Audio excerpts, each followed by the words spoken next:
Okay, and without further ado, Daniel, I believe you have control now. Thank you, Andres, and welcome everyone. So my name is Daniel Schur, and as Andres said, I work at KCP Technologies, and we're the sister company of Key Curriculum, and we work on the software development side of projects like Sketchpad and Fathom. So in tonight's workshop, I'm excited because we're going to be focusing on elementary algebraic reasoning. And one of the reasons I'm excited is because this topic is exactly what the focus of a project that we've been working on for the last few years. And that project, which is funded by the National Science Foundation, is called the Dynamic Number Project, where we've been looking at ways to use Sketchpad to, beginning in grade 2, look at properties of number, operation, and then as we move up the grades, elementary algebraic reasoning or early algebraic reasoning. So what I'm going to be showing you tonight are examples mostly from our project, the Dynamic Number Project, with an example or two from our curriculum modules on exploring algebra with the Geometer Sketchpad. So everything I'll be showing you tonight in this one sketch will be available to you for downloading after the webinar, so you don't have to worry about taking any notes or trying to figure out where to find the sketch. You'll get an email that will tell you where you can download it. And the webinar itself, as Andres mentioned, will be recorded so that you can watch it at a later time or recommend it to your fellow teachers who might also want to see it. So why don't we get started? So I'm Daniel, and Andres is the one who organized this particular webinar tonight, and will be taking your questions. If there are any questions that you want to direct to me as I'm doing this, Andres can take note of those, and we'll stop from time to time, and I'll answer them. And let's take a look at our agenda. So our goals for tonight, we have these 5. Our first goal is that we don't want to rush directly to the algebra. The whole idea of looking at an introduction to elementary algebraic reasoning is to be able to look at ideas from algebra in grades, well, starting in grade 3 for that matter, and gently introducing the concepts that students will develop more fully when they enter middle school. Now that said, we're going to be seeing certainly X's and Y's in what we're doing tonight. So if you're teaching middle school algebra and you want to look at some innovative ways, for instance, to factor polynomials, we're going to get to that. So this covers a broad sweep of ideas from early algebraic reasoning. Secondly, as you might expect with Sketchpad, our models are visual. There are a lot of people, when I talk to about Sketchpad, who think that Sketchpad is just about geometry. And understandably so, because when Sketchpad began 20 years ago, that was really its focus. But as Sketchpad has developed and we've become thought deeper about curriculum issues, we've realized that Sketchpad offers a host of opportunities for really everything from algebra through calculus. So this particular webinar, we're going to be looking at visual approaches to algebra that I think are pretty unique to Sketchpad and what we can do with them. And it's just this one tool, Sketchpad, that we're using. We're not relying on having to search through the web for different apps, applets that use algebraic reasoning in them. We're just using Sketchpad. Our models are game-like in structure. One thing I've found in using these models in classrooms is that students love to play games. And nowadays with things like the iPad and other kinds of gaming platforms, students expect in some ways to play games. So there are game-like elements to these sketches, as you'll see. Next, our models promote repeated use. Now with any good game, you want to play it again. You don't want to be given the same 5 problems over again. You want to receive new problems. So these models can be used repeatedly. And they also offer the opportunity for students to make games for each other, to challenge each other.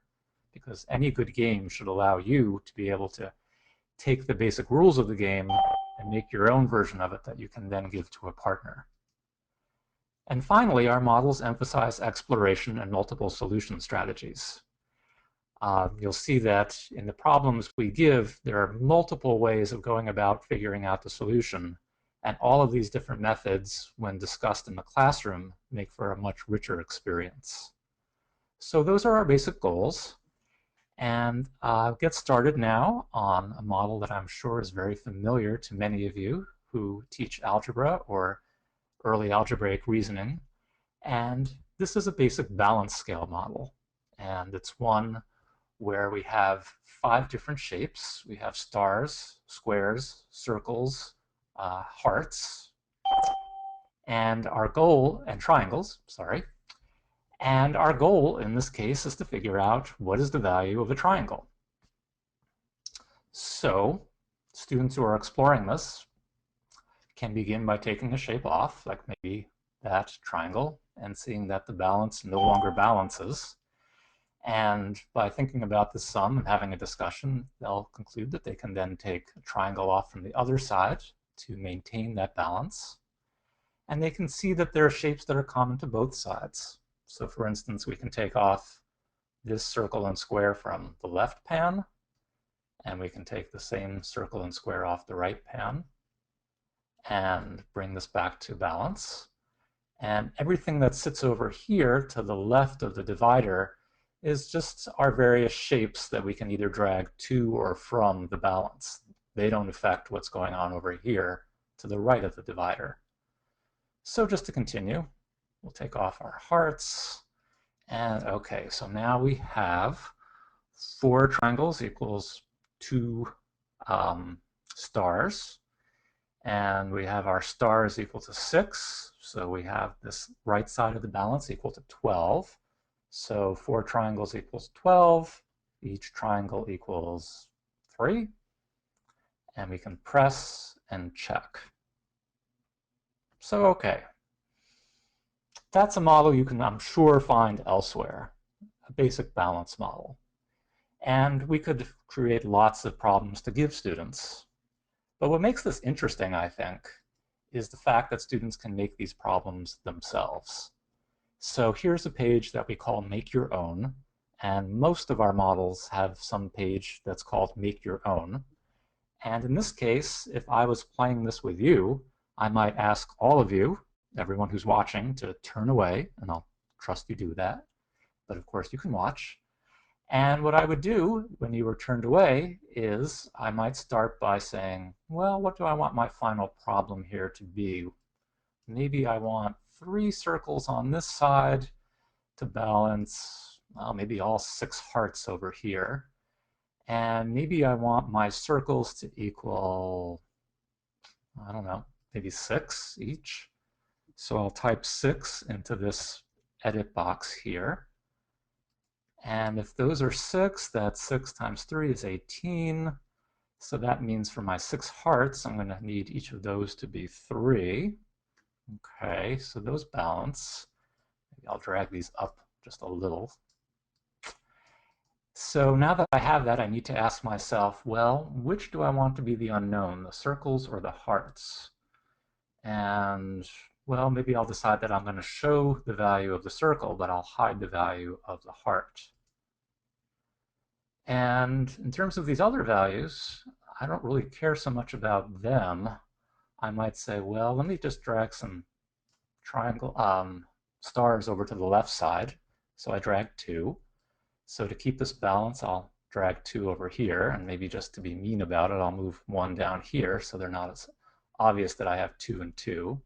And I could sprinkle some other shapes onto each side. And I don't really need to see the value of the stars. I don't need to see the value of the square. I just, in fact, need to show the value of the circle. So I'll hide the triangle as well. So there I have a problem set up for a fellow classmate to solve. And the nice thing is I've made my own balance problem. I haven't relied on the teacher to give me one. And this is what I find not only motivates students, but really makes them think the most deeply about the mathematics here, is to think about what does it take to create a good puzzle? What information do we have to provide? What information do we leave out? How can we make the problem more challenging? How can we make the problem perhaps less challenging? There are times that students create problems like this where they might not even be solvable, but they still learn a lot in the process of creating them. So I'm going to stop here for a second and see if there are any questions. The one question that came up so far is this an activity that the participants have access to? Yes, in fact, this is an activity from our dynamic number project, and you'll receive not only the sketch with these models in them, but we'll also give you a link at the end of the webinar to our website, which contains not only the sketches that you can download, but it also has complete activity notes and worksheets. So in all of these activities, we're not just giving you a sketch and expecting you to figure out how to use it. We're giving you lots of support. Great. That's the only Okay, question so far. Thanks. great. So here is the second balance model, and this one actually um, comes from our Exploring Algebra with Sketchpad book, and we will provide you with the notes with this one as well. And here you'll notice, compared to the last one, it looks a little more like algebra because we have these weights with a value x. We have something kind of unique here. We have balloons with value negative x, and we have weights with values 1 and 5, and balloons with values -1 and -5. And our goal is to keep both sides balanced. So for instance, if I drag 1 onto the left pan, I can drag 1 onto the right. Well, what happens if I drag -5 onto the pan over here? Notice what happened. Because it's a balloon, this one is actually pulling the pan up as compared to a weight, which would push it down. So this is our visual way of introducing negative numbers into this balance scale model. So I put -5 on the left. And how am I going to balance this? Well, one thing I could do, of course, is drag -5 onto the right. However, another way of thinking about this is, since I've dragged -5 onto the left and the scale has gone up, if I want to counterbalance that on the same side, if I drag 5 onto the left side as well, my 5 and -5 cancel each other out to be a weight of 0. So we can begin to play with this and see what keeps things balanced. For instance, if I drag an x to the right side, I could drag an x to the left, or I could drag a -x to keep both sides balanced again because we have x and -x. And we can play with this model for a while. And we can also see that if I change this value of x, right now that doesn't affect anything. My scale is still balanced regardless of the value I pick. And if we want, we can hide the value of x. So let's look at a solve for x type of problem. Here we've put some weights and balloons onto both sides of the scale, and our goal is to solve for the value of x. So I can go about the same process that we did back in the balance puzzles. In fact, I made this puzzle to be an introductory version of this balance scale here, which is a more complex version that students might see in middle school. But the same kind of techniques apply. Since I have two balloons, one on each side with value -1, I can drag one of each off and keep the scale balanced. I might want to hear what else could we do?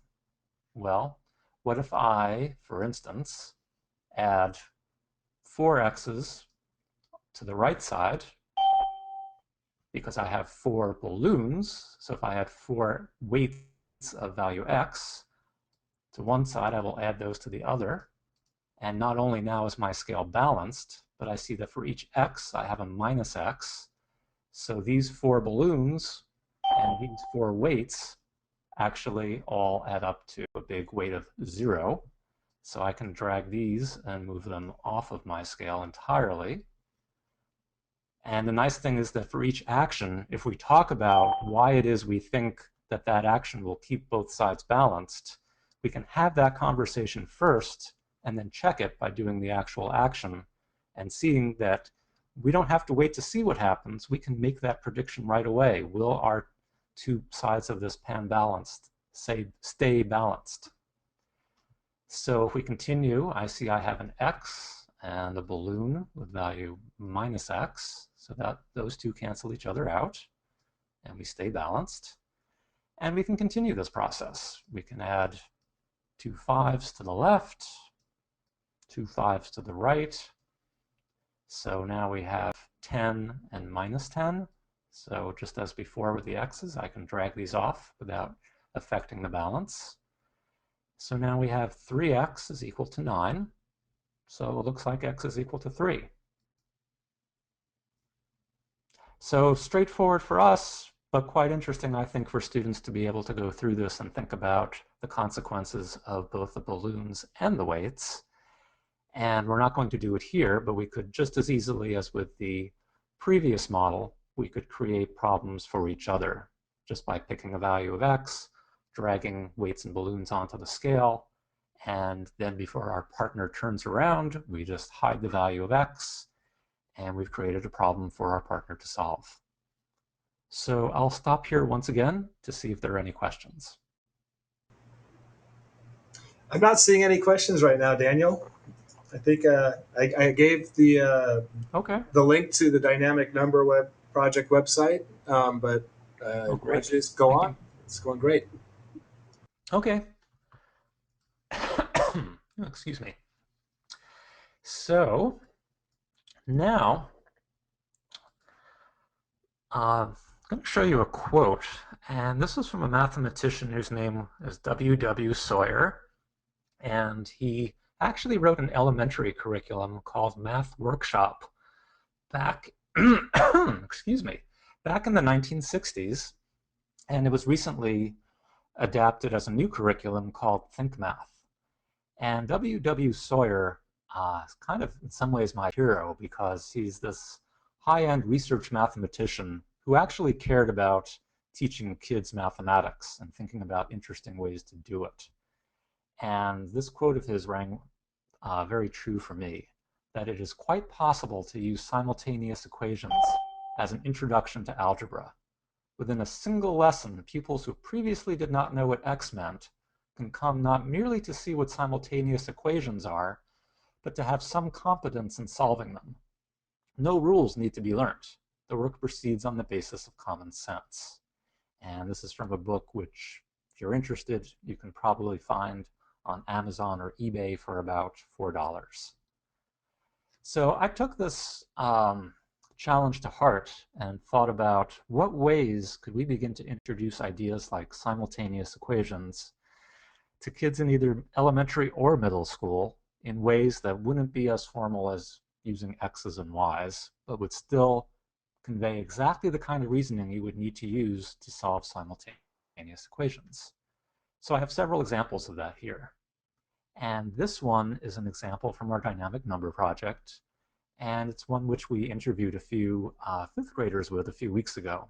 And I'll talk after I show you this model about what it is they discovered. So the goal is to find the values of all 10 letters. So your first thought might be, wow, that's a lot of letters to find. Normally, if we solve for x or y, well, most that's 2. But here we need to find 10.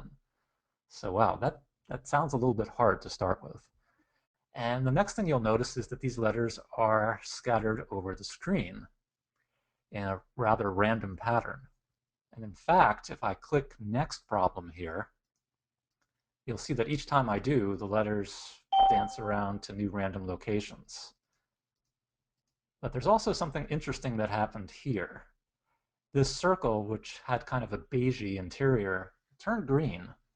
And it turned green and it told me that the sum of the 3 letters is 16. So what 3 letters? Let me just move this a little bit to be clear. Well, right now we have I, E, and G inside our circle. So this is telling us that the sum of I, E, and G is 16. Now we don't know anything about these values themselves. We know they're between 1 and 10, and they may be the same, 2 letters may have the same value because Sketchpad assigned them randomly. So we know that I, E, and G is 16. And if I expand my circle to make it really big, we see the sum of all 10 letters is 48. And this is actually what happened in the interview that I did, that students naturally want to make things big. So when they saw the circle and they saw that they could begin to see some of the sums, they made the circle as big as they could and they encircled all 10 letters. So when they saw that the value of all 10 was 48, they were still a little puzzled about how they were going to figure out the individual values. And ideally, if we were doing this in a one-on-one session where I had all of you working with me, I would give you some time to think about how you might want to go about solving this, because it's an interesting question, and there are multiple ways. But what happened with this particular student when I was interviewing him was that he started to experiment.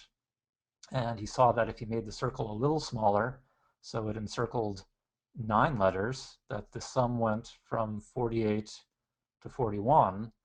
And he had a bit of an aha moment where he realized that, well, the only difference in these two sums is that one contains the letter A and the other doesn't contain the letter A.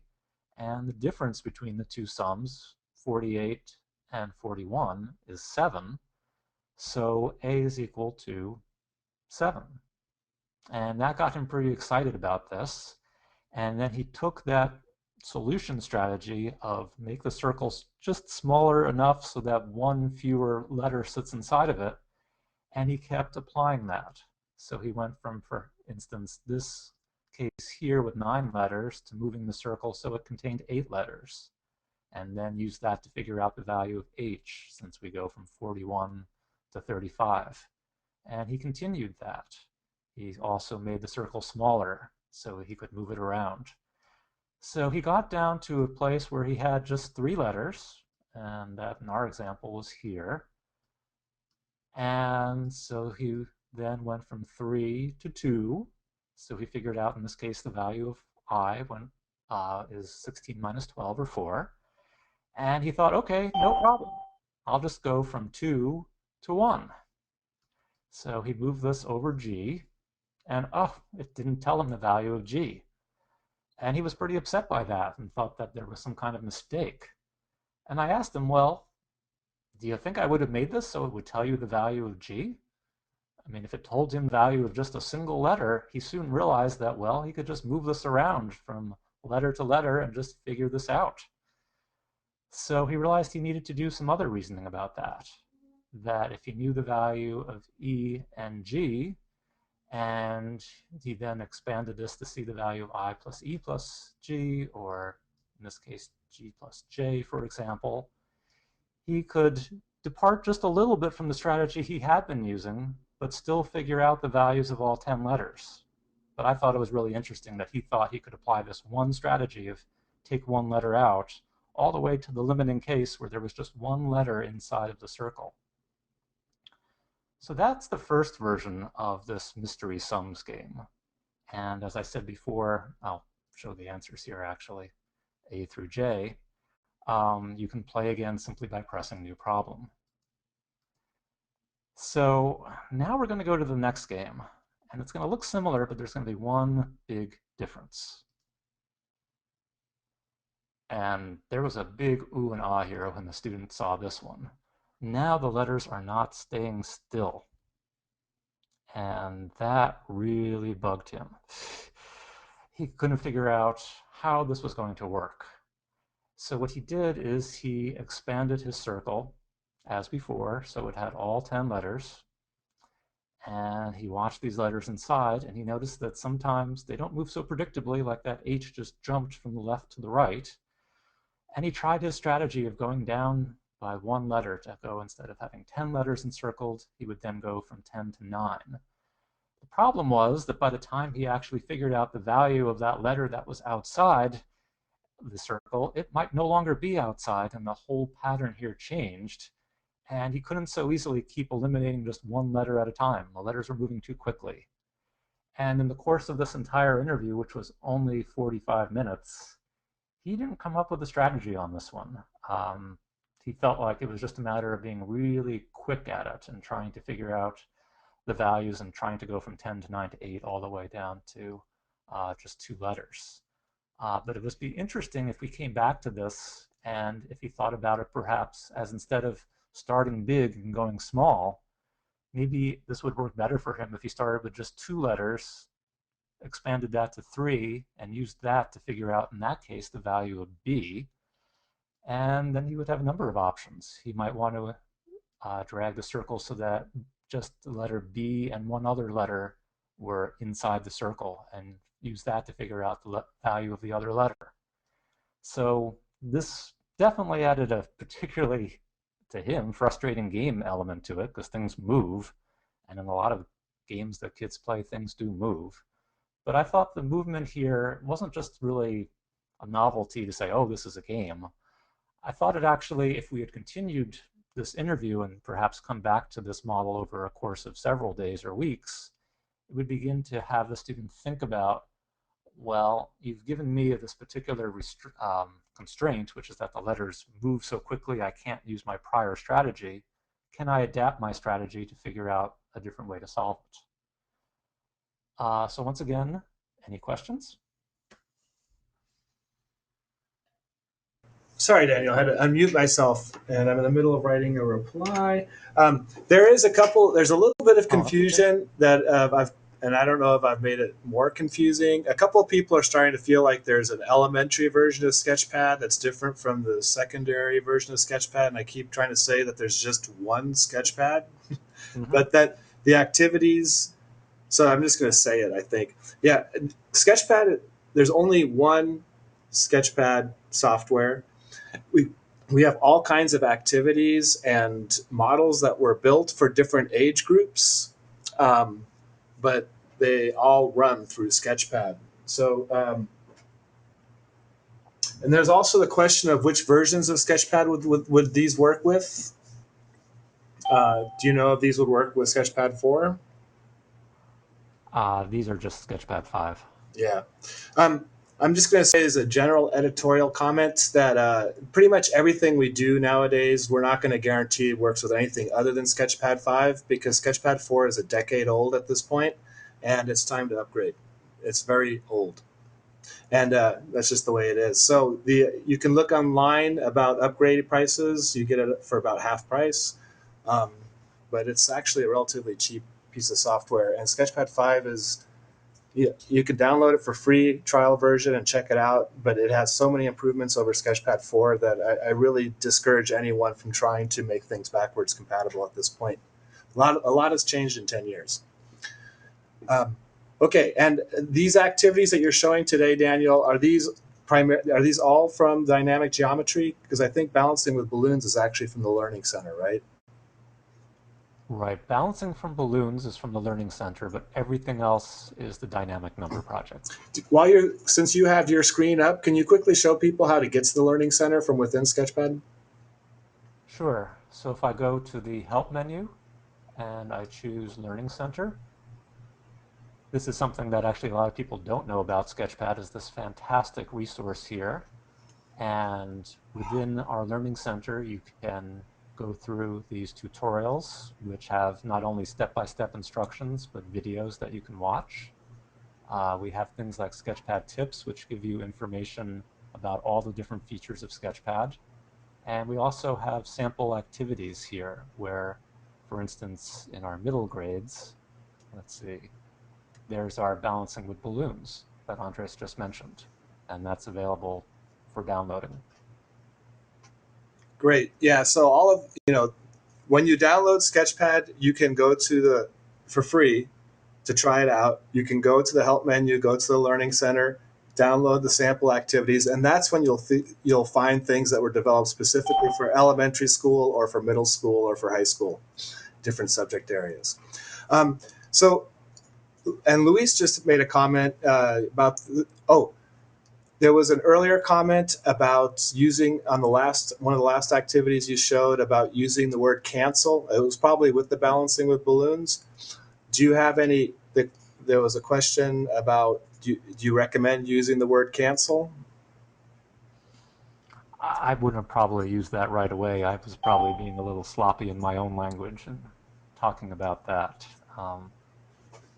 Yeah, I tend to try to say that they add to 0 or form Yeah, zeros. That's my own personal thing. And then Luis just mentioned right now on this activity you're doing says maybe we can make this more interesting by imposing conditions such as the product or difference of the letters instead of just having the sum. it's very interesting you mentioned that because there are other activities we've done um, with our elementary algebraic reasoning where we've done just that. There's an activity that's in our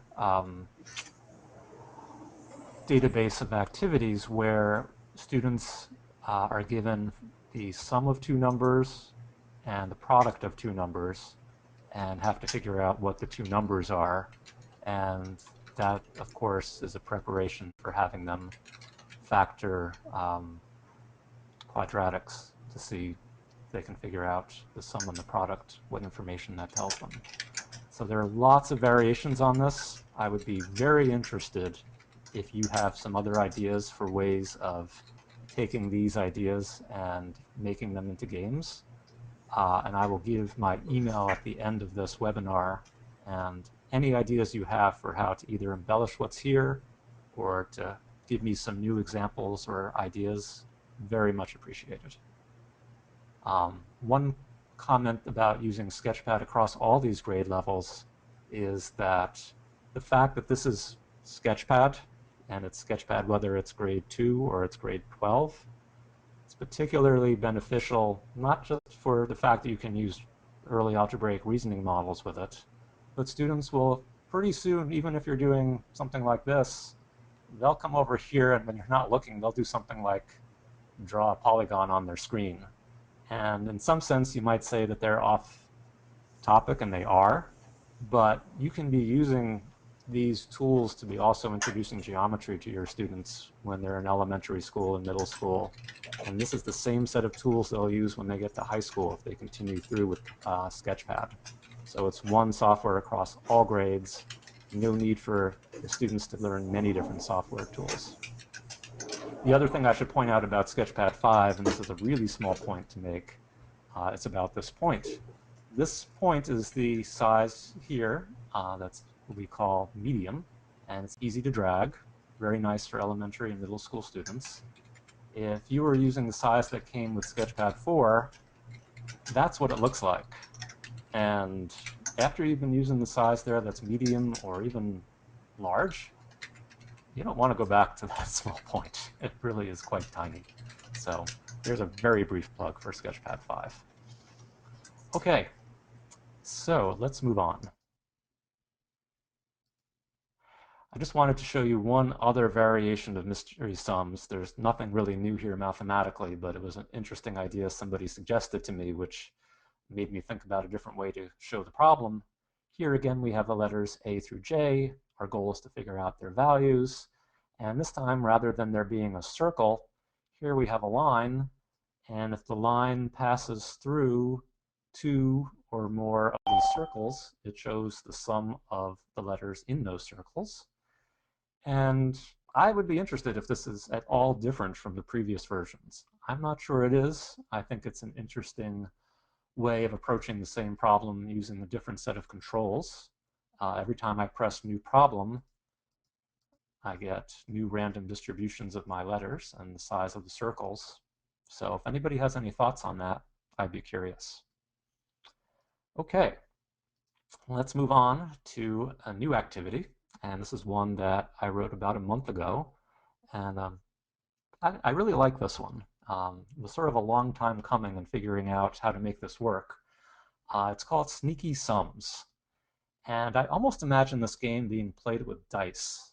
It works well with Sketchpad, but I have this image of it that you have this 4x4 grid, and you have 16 dice. And you can see different symbols on each side of each individual die. Either a triangle on one side, a square, a circle, or a hexagon. And one or two sides of each die are blank. So these squares here are just die which, when you've rolled them, are blank. And if you've ever played the game Boggle, where you have letters on the dice and you pour them into this 4x4 grid and they land, that's kind of what I'm imagining here. that this shows what happens when you've shaken some dice and they've fallen onto this 4x4 grid. Here's their pattern. And each of these shapes has a value, a numerical value, and our goal is to figure out the value of the shapes. So each time I click New Problem, I get a new random arrangement of these shapes, totally different each time. And the nice thing is we can customize this to the level of our students. So for example, here's one that looks fairly simple. We can show the sum of the symbols in any row or any column simply by pressing one of these 8 buttons along the side or along the top. So I might, for example, say, show me the sum of this row. So I see that 2 circles are equal to 2. So each circle is equal to 1. And then I might do the same with this column here and see that each triangle is equal to 7. And actually, I can just go ahead and do that now for the hexagons. And in this particular problem, well, I don't have any squares that are showing, so I can't be expected to know their values. And I can show the answer. And every time I press, I get a different problem. So here's one that looks a little more complicated. And I'm wondering if anyone in the chat panel can suggest what row or column they'd like to see. Row 1, 2, 3, or 4, or column 1, 2, 3, or 4. And if Andres, you can let me know if there are any requests, I will take them. Oops, column 3. We got a lot of column 3. Column, okay. We got 3 requests for column 12. 3. Okay. And then we got 1 request for row 4. Row 4, okay. Huh. So, I'm thinking there's some interesting strategy going on behind that. Does anybody want to conjecture the value of a shape at this point? All right, got a couple people saying the circle is 8. Circle is 8, okay. So So let's look at this. We have the square and the triangle add up to 12. And we have the square, triangle, and circle add to 20. And this kind of reminds me of that previous problem going back to mystery sums, where we saw the value here of 2 shapes, and then we expand the circle to see the value of 3 shapes, and we see that we have an extra circle here, circle plus triangle plus square versus triangle plus square, so our circle is equal to 8. And we could continue on with this. Just for time's sake, I'm not, but you could go and figure out the value of the remaining shapes. And I also want to just quickly show you that there's another version of this sketch, a make your own version, where I can assign any value that I want to the shapes. If I was playing this with you, you'd look away. And then I could hide the answers. And if I really wanted to make this as customized as possible, I would decide which of these various configurations I wanted to give you if I was being nice or nasty.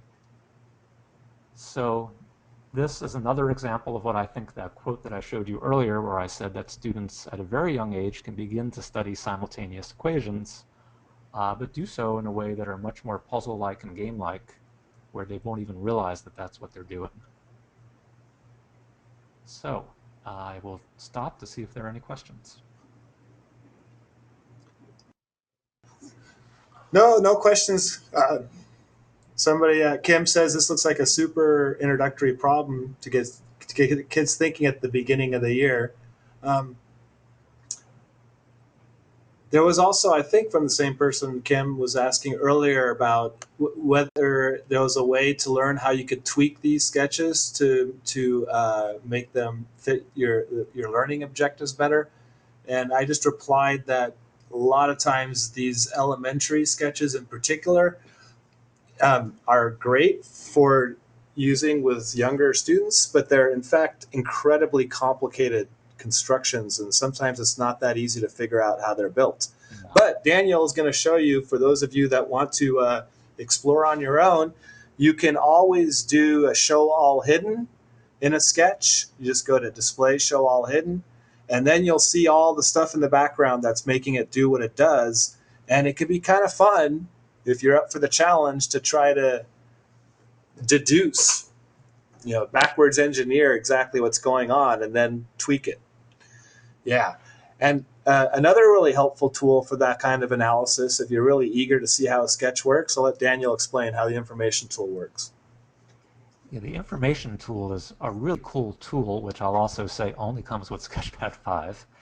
And if any of you have done what I just did, which is to choose show all hidden, and your comment when you see that is, oh my gosh, I don't know how to make any sense of what I just saw. There was so much. This information tool can really help. So when you choose that and you click on an object in your sketch, like this show sum button, it says this button hides or shows measurement 5.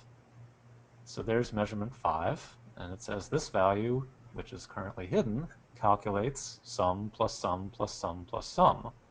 And if I click on one of those, I can keep following along, and that probably was somewhere over here, yeah.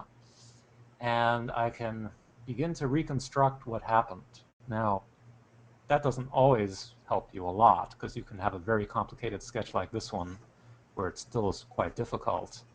But even in cases where you're just, if your students have constructed something like equilateral triangle, and they want to be able to see how it came together, this information tool is a great way to be able to read in nice sentences how everything depends on each other and to begin to work backwards to see the dependencies.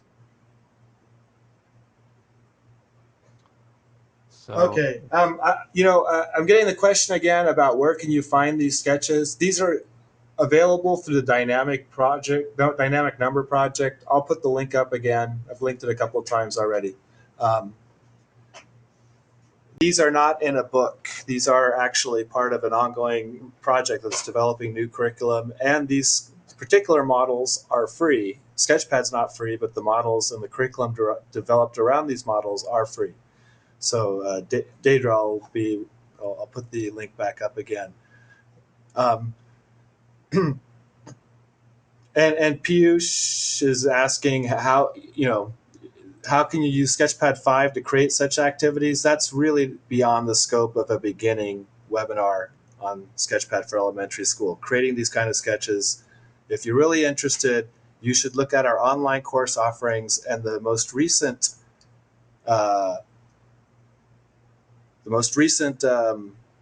course that we've started to offer just for the first time this week is called Constructing Dynamic Demonstrations with Sketchpad. It's considered more of an advanced level Sketchpad course, and that would be the place to, if you really want to learn how to develop models yourself, that would be a kind of a 6-week learning experience you could go through to prepare yourself for this kind of sketch building.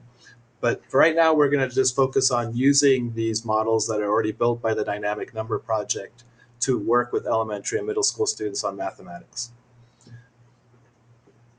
okay, so let's look at one more type of model tonight. And this is going to be looking at multiplication.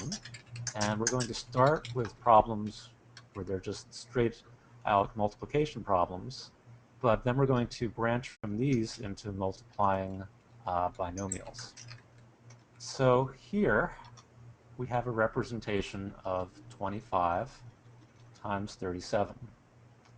And if we were doing this with students, I might start with 20 times 30 and then slowly drag out here to see that we have 20 times 37, which is 20 times 30. This is the 600, composed of 600 squares, and then 20 times 7. So we see the partial products. We can then drag this point down, and now we have 25 times 37, and we see we have again the 20 times 30, the 30 times 5, the 20 times 7, and the 5 times 7. And we can show those partial products in the corners. So we have 600 for 20 times 30. We have 150 for 30 times 5, 140 for 20 times 7, and 35 for 5 times 7. And we can also, if we want, show the actual sum of those here written out. So there's a view of multiplication using partial products. But what I'd like to show now is let's look at the problem, say, how about 37 times 28? So let me just type that down here. 37 times 28. Okay, so here's one way to represent it. But we were wondering if there was another way of doing this. What if instead of representing 37 as 30 plus 7, we instead showed it as 40 minus 3, and then we showed 28 as 30 minus 2.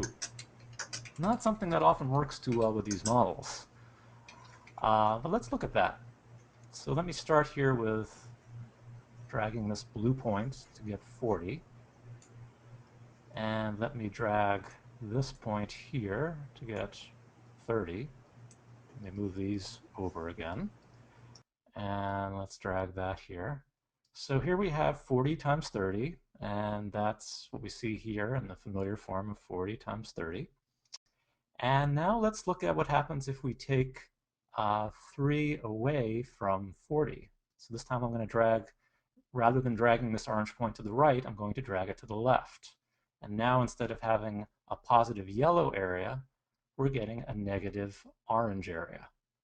So we see that in doing that, we've taken our 40 times 30, or 1200, and we've subtracted from that this orange strip, which is the minus 3 times 30. And you'll recognize that here from taking the minus 3 in this term times the 30 in this term. So now we have 30 times 37, but we want to see 28 times 37. So I'm going to drag this point, instead of down, I'm going to drag it up. So now look what happens. What have we taken away? Well, we have this strip here, which is a minus 2, and we have our length here of 40. But notice that there's this area here that's been taken away twice. This area that's the combination of the two oranges that's more of a deeper red or a brown. We took this away once already in this strip here, the 3 times 30 strip. But we've just taken it away again in this strip here, the minus 2 times 40. So we have to, instead of taking it away, since we've taken it away twice, we have to add it back in there once, this 2 by 3 area. And where does that come from in our traditional method of multiplying? Well, that's the minus 3 times minus 2, or positive 6. So there's a bit of reasoning to go through here with students about what's going on. But we think this visual model of looking at multiplications and partial products in the case where you're subtracting rather than just adding can give students some insight into the traditional algorithm for this. So where does this lead? Well, this is a sketch we can be using in elementary grades. Let's look at some factor games that use the same visual representation in middle school. So we're going to be choosing some quadratics to factor, and we have a choice of games, A, B, C, D, or E. And in each one of them, there are some different constraints to the values of the coefficients of A, B, and C. So here, for instance, in our simplest game, A is equal to 1, and B and C are positive. So let's look at that. So this is an actual game, and our goal is to drag these points to factor, in this case, x squared plus 7x plus 12. So let's say I get it wrong. Let's say I try x plus 4 times x plus 2. Well, I am going to check my answer. And oh, please try again. And notice that the value of the problem went from 10 to 8. So because I've checked, it's telling me that I'm only going to get 8 points if I solve it correctly this time. I could have pressed next problem instead of check answer, but if I was wrong, it would move me to the next problem, and since I was incorrect, I would get 0 points. So now if I factor this correctly so that I have x squared plus 4x plus 3x plus 12, I can check my answer, and yay, I got it correct. And I can move on to the next problem. Well done. And now I am on problem 2. My current score is 8 from the previous problem, and the value of this new problem, x squared plus 6x plus 9, is back to 10. And this will take me through 10 random problems and give me a final score at the end. And you might say the scoring element of this is really not part of being able to factor this in any way, but it does add to the appeal of the game in that students can get a score, the teacher can look at the student's score, just makes the game more fun and a little more accountable. So in game B, just to give you a sense of where this goes, here the coefficient of x squared is not 1, so we can actually have a little more of a challenge in terms of factoring this because we've got to figure out the coefficients for both the x's and for the constants here. And if I press next problem, let's just look at what some of the new problems look like. So there's a sample of them. In game C, we come back to this idea of negative area because now we can have negative coefficients for B or C. And in game D, just let's see another problem if we get anything with negatives. Okay, there we have some negatives. And in game E, just to show you where this leads, we take away the visual scaffolding, and now when you're factoring, you're just relying on dragging these pointers along the top and left sides of this grid. And if I show a hint, that shows me the partial products. And that could be very useful for some students. It'll cost them a little because the value of the problem is now 8 points, but there's lots of help that can be provided along the way. And this could be, all of these games, I think, are great things to give kids to do on their own, and maybe even don't collect the scores at first. Just give them the chance to keep playing and be motivated enough that they're going to be exploring this in a visual context where Sketchpad keeps giving them new problems. So this is also a dynamic number sketch on our dynamic number website, which we'll give you again, and we'll give you this sketch when we send you the webinar materials. So let me ask if there are any questions. Um, Not so much about the activities. Question about the what if you could open these on the iPad, which I answered, but maybe you want to mention briefly about the relationship between Sketchpad and Sketchpad Explorer. Right, right. I do want to mention that, and let me go to my last page here. For those of you who don't know, we've released Sketchpad for the iPad, and it's free, available on iTunes, and it allows you to open any sketch made with Sketchpad 4, pretty much any sketch with Sketchpad 4, and any sketch with Sketchpad 5. And it won't allow you to actually build things on the iPad, but you can use models where it involves pressing a button, dragging objects, changing the value of a number. And so everything I've shown you here tonight, let me think about that for a second. Everything, yes, everything works beautifully on the iPad. In fact, if you have an iPad and would like these to be formatted just perfectly for it, the Sketch Exchange is part of key curriculum where we not only put up our own sketches where you can download them for free, but we have all of the people in the Sketchpad community, anyone who would like to, can post their own sketches for the whole community to see. And what I've done in Sketch Exchange is I've taken all the dynamic number materials, which again, this is the website right here, and I've taken the models that are particularly good for the iPad, which is all the ones you've just seen, and I've formatted them so they are just perfect for the iPad screen. So if you'd like to use these on the iPad, I would encourage you to go to the Sketch Exchange site, and there's a tag there for dynamic number. And if you click on that, you'll see all the dynamic number activities. And if you download them, you'll see that the ones that are for the iPad are formatted for the iPad use. And I think these would be great to use on the iPad.